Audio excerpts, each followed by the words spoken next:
امام عالی مقام نے آج کے دن اپنے بھتیجوں کو، اپنے بھانجوں کو، اپنے بیٹوں کو کربلا کے میدان میں شہید کروا دیا۔ پتہ ہے آپ کو، آپ سب جانتے ہیں، چاہے اولو محمد ہو، حضرت امام قاسم ہو، حضرت عباس علمدار ہو، حضرت علی اکبر ہو، علی اصغر ہو، 18 سے زیادہ گھر کے لوگ تھے جنہوں نے شہادت پائی، اور سب سے آخر میں امام حسین علیہ جدی علیہ السلام نے بھی اپنے آپ کو کربلا میں قربان کر دیا۔ سب سے بڑی وجہ یہ تھی کہ ایک مسلمان کسی فاسق، فاجر، معلن کے ہاتھ میں اپنا ہاتھ دے کر بیعت نہ کرے کہ میں تم سے وفا کروں گا، کبھی تم سے بے وفائی نہ کروں گا، سب کو چھوڑوں گا، تم کو نہ چھوڑوں گا، ایسے کسی لعنتی انسان کے ہاتھ میں ایک مسلمان ہاتھ دے کر یہ وعدے نہ کر لیں۔ امام حسین یہ چاہتے تھے، اس لیے یزید کے ہاتھ پر آپ نے بیعت نہ کی اور اپنے خاندان کو، اپنے کنبے کو اور اپنے آپ کو بھی ہٹا دیا۔ یہ آپ موٹی سی بات اپنے ذہن میں رکھ لیں، جب بھی آپ کسی کے ہاتھ میں ہاتھ دیتے تو یہ دیکھ لیں کہ یہ انسان کیسا ہے۔ کسی ایسے کے ہاتھ میں ہاتھ نہ دینا، جینے مرنے کی بات نہ کرنا، وعدہ نہ کرنا، بیعت نہ کرنا، جو انسان اللہ و رسول سے دور ہو۔ یزید رسول پاک صلی اللہ علیہ وسلم کی امت میں سب سے پہلا داڑھی کاٹنے والا آدمی، اس نے داڑھی کاٹا ہے۔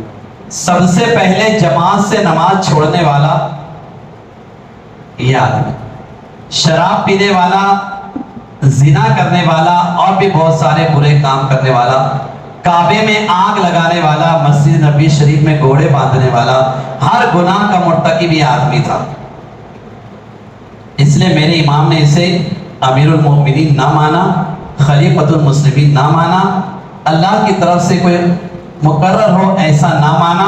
امام حسین اس کے ساری حرکتیں جانتے تھے، سب کو پتا تھا کہ یہ کیسا انسان ہے، تو امام حسین نے اپنے آپ کو کٹوا دیا، لیکن اس کے ہاتھ میں ہاتھ دے کر بیعت نہ کیا۔ سارے واقعات آپ سنتے رہتے ہیں، لیکن یہ موٹی سی بات میں نے آپ کے سامنے پیش کی، اس کو آپ ضرور اپنے دل و دماغ میں رکھیں۔ امام حسین کی جنگ کو لوگ اور کچھ آج نام دیتے، لیکن ہم وہ نام نہ دیں، ہم بلکہ یہ کہیں کہ امام عالی مقام سے زبردستی بیعت کروانا چاہتا تھا، امام حسین نے نہیں کی۔ یہ خبر مدینہ شریف میں آ گئی تھی کہ عبداللہ بن زبیر، عبداللہ ابن مسعود اور حسین ابن علی، ان کو تیار کرو کہ یزید کے بیعت کریں، تو انہوں نے انکار کر دیا کہ حسین کریں گے تو ہم کریں گے۔ اور امام حسین جانتے تھے کہ یہ آدمی بیعت کے لائق نہیں، حضرت امیر معاویہ کا انتقال ہو چکا ہے، اب یہ زبردستی بیعت کروانا چاہتا ہے، اس لیے کسی نے بیعت نہیں کیا۔ اب یہ بات تو آپ نے سمجھ لیا، سن لی، اس لیے میرے امام نے بیعت کی اور شہادت آپ کی ہوگی۔ اب تھوڑا سا میں رخ کو موڑنا چاہتا ہوں۔ یزید نے داڑھی کاٹا، اب جو مسلمان داڑھی کاٹے گا وہ کس کے نقش قدم پر ہوگا؟ آپ کی آواز بند ہو گئی۔ پکی بات ہے کہ جو داڑھی کاٹے گا وہ یزید کے طریقے پر ہوگا۔ جو شراب پیے گا، جو جان بوجھ کر نمازیں چھوڑے گا، سمجھ میں تو آ رہے ہمارے آج انشاءاللہ کوشش کریں گے کیا حسینی ہے تو حسینی انشاءاللہ بن کے دکھائیں گے۔ رسول پاک صلی اللہ علیہ وسلم کی بارگاہ میں بھی آواز دیں گے کہ یا رسول اللہ، یہ غلام جو کھڑا ہے نا یہ حسینی ہے۔ ہاں، ہم کھڑے رہ کر آقا کی بارگاہ میں ایک صدا لگائیں گے، یا رسول اللہ علیہ السلام، یہ غلام جو کھڑے ہیں آپ کی یہ حسینی ہے، یزیدی نہیں، اس لیے کہ ہم امام حسین سے سچی محبت کرتے ہیں، اور امام حسین نے جس آدمی سے نفرت کی ہم بھی اس آدمی سے نفرت کرتے ہیں، اس کے کردار سے نفرت کرتے ہیں، اس کے طریقوں سے نفرت کرتے ہیں۔ تو داڑھی کٹانے والا، نماز چھوڑنے والا، شراب پینے والا، اللہ کے گھروں کی بے حرمتی کرنے والا یزید پلید تھا۔ انشاءاللہ ہم کوشش کریں کہ اس کا ایک بھی عمل ہماری زندگی میں نہ آنے پائے، کوشش کریں گے انشاءاللہ۔ اور بھی بہت ساری باتیں میں مسجد میں وہ باتیں بولنا نہیں چاہتا، مگر میں نے اشارہ تو اتنا کر دیا ہے کہ وہ بڑے بڑے گناہ کرتا تھا. تو امام حسین کے اگر ہم سچے وفادار ہیں، حسینی ہیں، تو انشاءاللہ یزید کی پیروی نہیں کریں گے، اپنے امام حسین کی پیروی کریں گے. اب امام حسین نے کربلا میں کیا کیا، ابھی میں وہ تو نہیں بتانا چاہتا کہ 6 سال کی عمر میں حضرت سیدہ فاطمہ الزہرا رسول کریم صلی اللہ علیہ وسلم نے پردہ فرمایا جب امام حسین کی 6 سال کی عمر تھی. ابھی جو 50 سال کا زندگی کا مکمل عرصہ گزرا امام حسین کی، اس میں تو کرم ہی کرم ہے، جود و سخا ہی سخا ہے، عطا ہی عطا ہے، نعمتیں ہی نعمتیں. جب آپ پڑھیں گے تو آپ محسوس کریں گے کہ امام حسین رسول پاک صلی اللہ علیہ وسلم کے ظاہری وصال کے بعد اپنی ماں سیدہ فاطمہ خاتون جنت کے وصال کے بعد ان دونوں کی عظیم تصویر بن کر دنیا میں رہے. دنیا نے جو جو رسول سے پایا اور حضرت سیدہ فاطمہ سے پایا، دنیا نے وہ سب کچھ امام حسین سے پایا. آپ شارٹ کٹ میں سب سمجھ سکتے ہیں. اب امام حسین کربلا ہے، کربلا ہے. 7 تاریخ کو پانی بند کر دیا گیا، آپ سب جانتے ہیں. 7، 8، 9 اور کتنے دن ہوئے 4 دن. 4 دن پانی بند. چوتھے دن امام حسین کی شہادت ہوئی اور آپ کے گھر والوں کی شہادت. جب پانی بند ہوا تو جو دانا تھا نا وہ بھی سب ختم ہو گیا تھا، جو بھی ساتھ میں تھا. بھوکے اور پیاسے تھے 7 تاریخ سے، بھوکے پیاسے. سب سے پہلی چیز میں یہ کہوں گا کہ اتنی شدت کی پیاس اور بھوک ہونے کے بعد بھی امام حسین کے گھر والوں کے اندر یہ جذبہ تھا کہ یزید سے لڑیں گے. اس نے جب جنگ کا اعلان کر دیا ہے، 4 تاریخ محرم کی 5 تاریخ، ان تاریخوں میں ابن زیاد کے کہنے پر سپاہی لشکر وغیرہ آنا شروع ہو گئے تھے. ایک تاریخ یہ بتاتی کہ 4 اور 5 تاریخ کو 5000 سے زیادہ لشکر آ چکا تھا کربلا میں امام حسین سے لڑنے کے لیے. یعنی کہ کتنے تھے؟ بولیے کتنے تھے؟ یہ لڑنے والوں کی جو گنتی، ان کا جو نام آتا ہے 72 ہی تو ہے. اور عورتیں بچے سب ملا کے 100 سے کچھ اوپر تھے. چلو 100 لوگ، 100 کے مقابلے میں اتنے 1000، 5000، 10,000. جیسے جیسے 6 تاریخ، 7 تاریخ، 8 تاریخ آتی گئی، یہ لشکر بڑھتے گئے کہ حسین کو مارنا اتنا آسان نہیں ہے.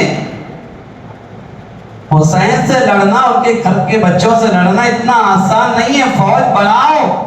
تو فوج بڑھتے بڑھتے بڑھتے بڑھتے 8 اور 9 محرم کو یہ خبر آئی کہ 22,000 کا لشکر آ چکا ہے.